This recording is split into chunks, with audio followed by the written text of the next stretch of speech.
Hi, my name's Matt. I'm one of the trainers for CirclePOS. I'm also a bookseller and I've managed and operated bookstores for over 15 years. In this series of videos, we have been working our way through the training process. In this video, our final, Training 5, we will be covering homepage editing, external services, going over our field display settings, and processing and fulfilling online orders. Editing and maintaining our homepage is a straightforward process. It's something that can be either done by the owner or manager or delegated to a staff member. We can edit our homepage at any time. To do that, we go into our back office, go to Settings, and then Homepage. If we start on the left-hand side, we can see our category list.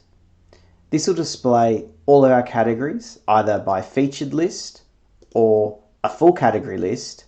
We can also decide whether we'd like to change that completely and perhaps place an image or a block of text there, or we could opt to remove it completely.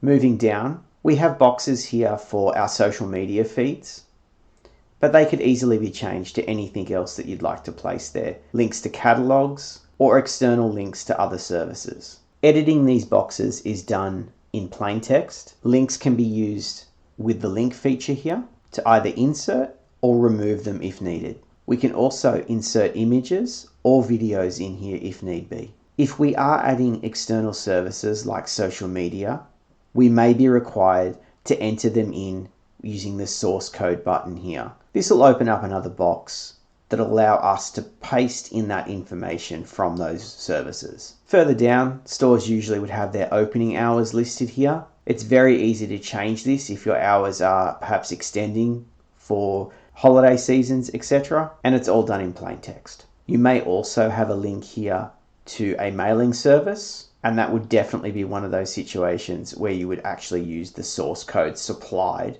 by that service. Scrolling back up to the top of the page, we can decide whether we'd like to have a featured product, a featured category. We could also decide to have an image or a block of text. If we'd like to add more content, we can simply press the Add Content button and enter in any information that we want, whether it's an image, a block of text, or highlighting another category. To choose the category, we simply use the drop down here. We can add new rows of content onto our homepage as well, choosing the row layout from the drop down and pressing Add. If we'd like to remove this block of content, we simply press the cross button here on the left-hand side. Once we've made our changes, we can save this to our homepage just by pressing the Save button here. All changes are instant and give you a chance to refresh your homepage and have a look at the work that you've done in real time. External services is any third-party service which integrates with CirclePOS. So our external services can be found under Settings, External Services. So the first thing we'll take a look at is our financial settings. The first one here is our PayPal settings. There's a link here to set up the PayPal settings. You'll be required to get a signature from PayPal. Next is our Packstream settings. This information will be supplied by Packstream if that's a service that you are using. The next setting we have is for our Xero integration. The next one we have is for our eWay. Like our PayPal settings, this is for our eCommerce platform. We also have settings for Swipe and other forms of e-commerce here. Not all of these are required. These will depend on what location your store is in. Going over to the next column here, which is our book feed settings. This is where we would set our feed market. This will be where your store is or where you're obtaining your stock from. So you may be in a different location, but you're obtaining your books from the United Kingdom. So you would select United Kingdom from the drop down there. Book data settings would go in here, as would title page settings, and it is just username and password in these situations. ABE books would go in here as well. If you are a member of Leading Edge, this is where your Leading Edge settings will be displayed. If you are planning on using one-way SMS, this is where you will place the username and password. You can also click on the links here to set up accounts with them. If you participate in the book scan upload, this is where that number would go, and you would tick that box to say that you're willing to upload your sales information. If you're using MailChimp, the API key would go in here. That is something that you can obtain from your MailChimp settings. Your Payment Express FPOS settings would go in here if that is a service that you are using. And finally, your V gift card settings would go in here. Anytime you make changes to this page, you'll just be required to click Save Changes. Each column has a Save Changes button at the bottom of it. If you require any assistance with this, it might be best to speak to either a trainer or the support team. With field display settings, we can decide what information we wish to display with products on our website. We can also decide what type of payment methods we wish to have enabled on our website and the processes which customers use to purchase goods. Our field display settings can be found under Settings, Field Display. These not only affect what the public sees on your website, it can also change some of the search functions that you have within your back office. So this can be done by the product type. I'm just going to leave it on books at the moment just because it has a lot of data. So in the general fields here, I can see that certain ones are grayed out. They cannot be changed or removed. But fields like description, you have the option to allow yourself or your staff to search via purchase order feed by description. This can be handy if perhaps a customer is not too sure of the author or the title of a book. You can use that field to be quite vague with your search. With your website, you may not wish to show certain fields to the public. For example, out of print date might not be relevant to your store, reviews, awards, etc. And you can just untick those boxes and save that. Those fields will no longer be visible on your website. Just changing the product type, if I select art supplies, you'll see that both the general and special fields change because these particular items may not have the same fields required. So you can opt to edit these even further if you need to.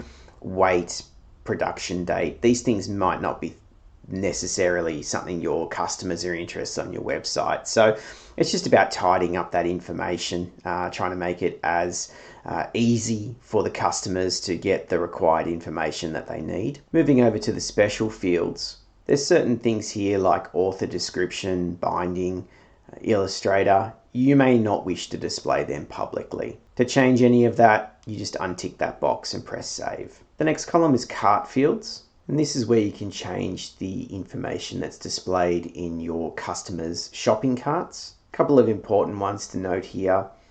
The show option to add products by ISBN in cart. You may not wish for your customers to simply be able to copy a ISBN straight into their shopping cart and add that item. And if you are purchasing but selling products in a different currency, you may wish to change that to the relevant currency you want displayed to your public. Product management, you can decide which product types are available and which ones are displayed. The advanced search settings handle whether you would like date added filters in the advanced search, notifications, whether you would prefer to not be notified of purchases via click and collect. Purchase order, you can decide whether you wish to show the author information in the purchase order. You can decide whether you would like the pending tab to display stock levels. Same with your website.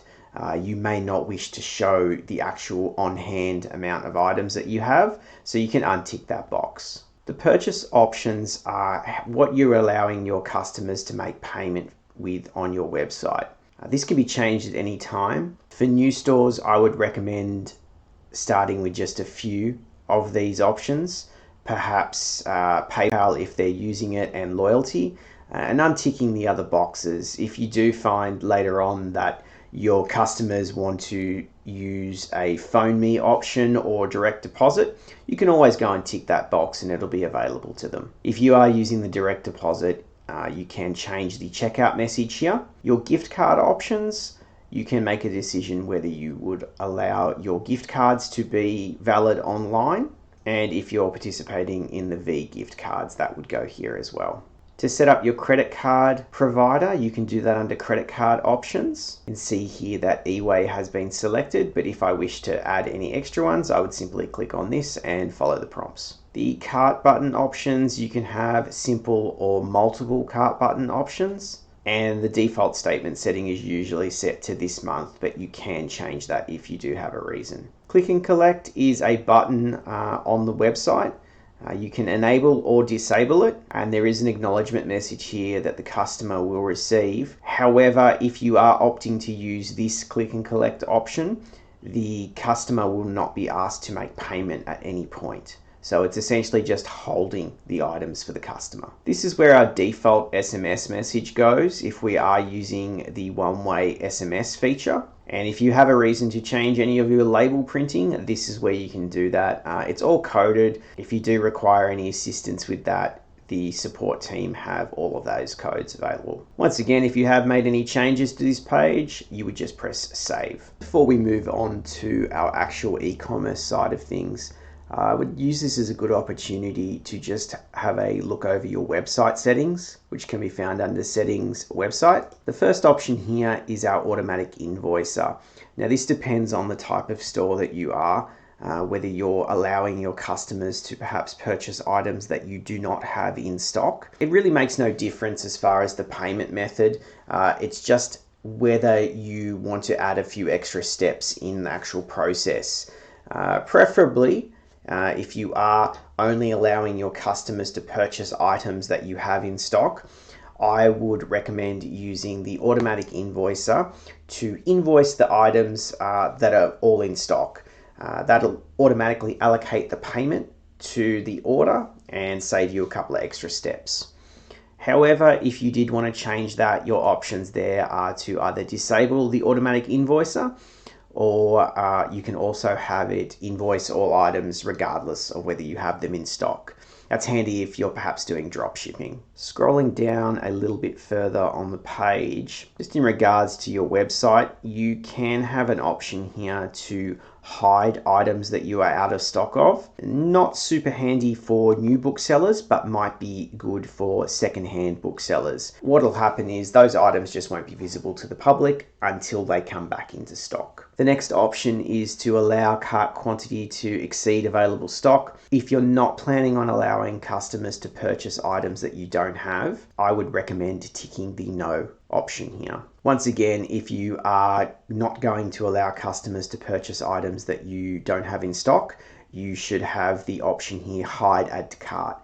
They will be able to see the products, but they won't be able to add it to their shopping cart or checkout. You can also decide here whether you would like to display if items are on order, and you can add a time frame in here. Now it's a blanket time frame, so it's not going to be appropriate for all suppliers, but it might be handy if you're wanting your customers to know that you can get these products back in. You can also decide whether to show or hide items with a missing description or images. Cart notes, this is what's displayed to your customers as they're going through the checkout process. If you do have any special requirements, perhaps you don't ship certain items or you don't ship internationally, might be a good idea just to add that in here in the cart notes, just as a last chance for that customer to see that. They may not be checking your terms and conditions. Speaking of terms and conditions, once you have created the terms and conditions for your site, I would recommend adding that URL directly into here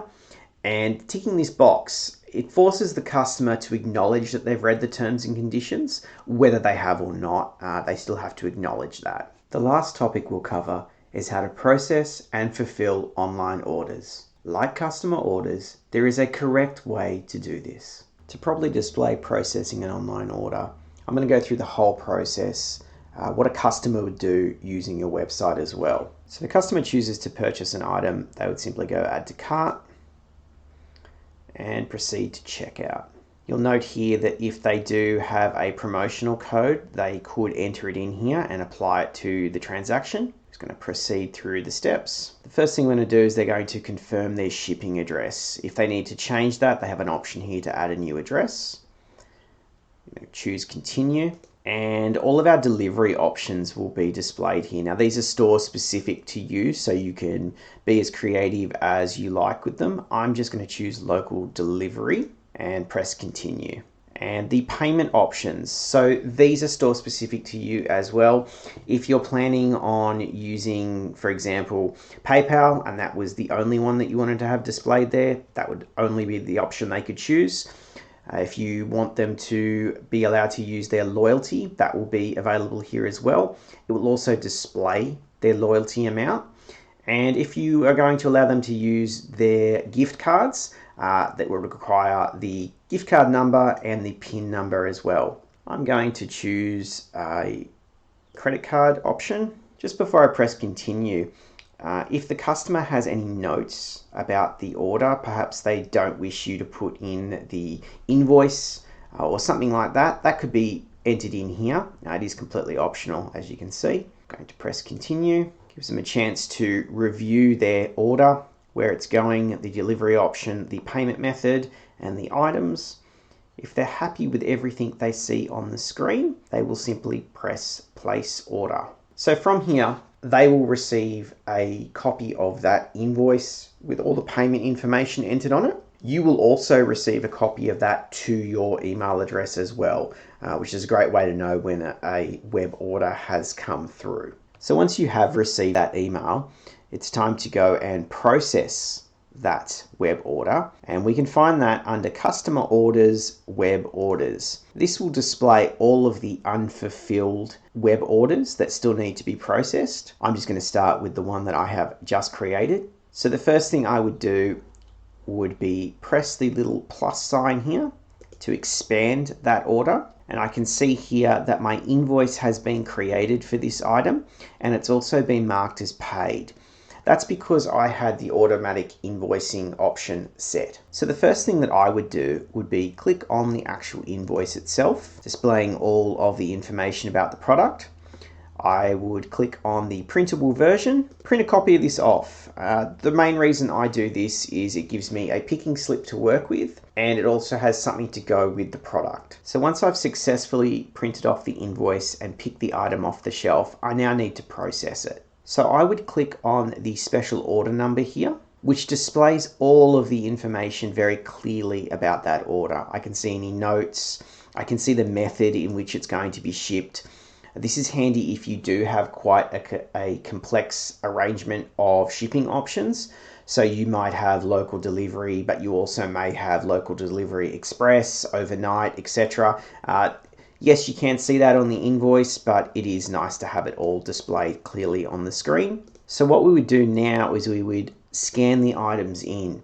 So by doing this, we're double checking that we have, first of all, the correct items. If we don't have the correct items, it won't allow us to process it. We also are able to check that we have the right amount of items. Customer may have bought multiple copies of one item. If you've only grabbed one off the shelf and they grab two, it won't allow us to proceed. It'll actually stop us and say that these items still need to be scanned. I'm just going to grab the ISBN of this so I can scan it in and press go. So you'll see that this item has now been listed as picked. So our next step with this is to simply ship it.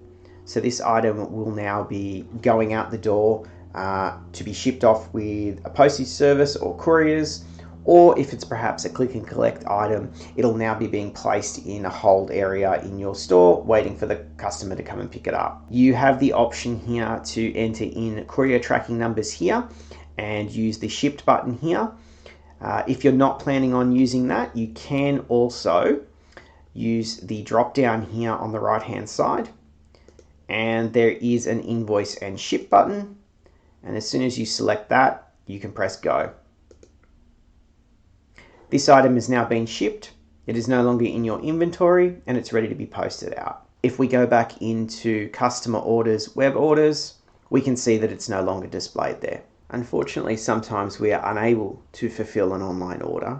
This could be because the item was shop soiled on our shelf, or perhaps the item was missing. There could be lots of reasons why we can't fulfill an online order. The correct way to process this is by going into the invoice for the item that's been purchased, clicking on the arrow on the right hand side here with the return function. This will ask us for the reason why we are returning this item. I'm going to list this as an out of stock and press OK. So we can see a message here that says return successful, account credited with the amount and the stock adjusted by 1. However, we may wish to refund the customer instead of keeping their account in credit. And to do that, we look the customer up under customers, customer list, and search for them.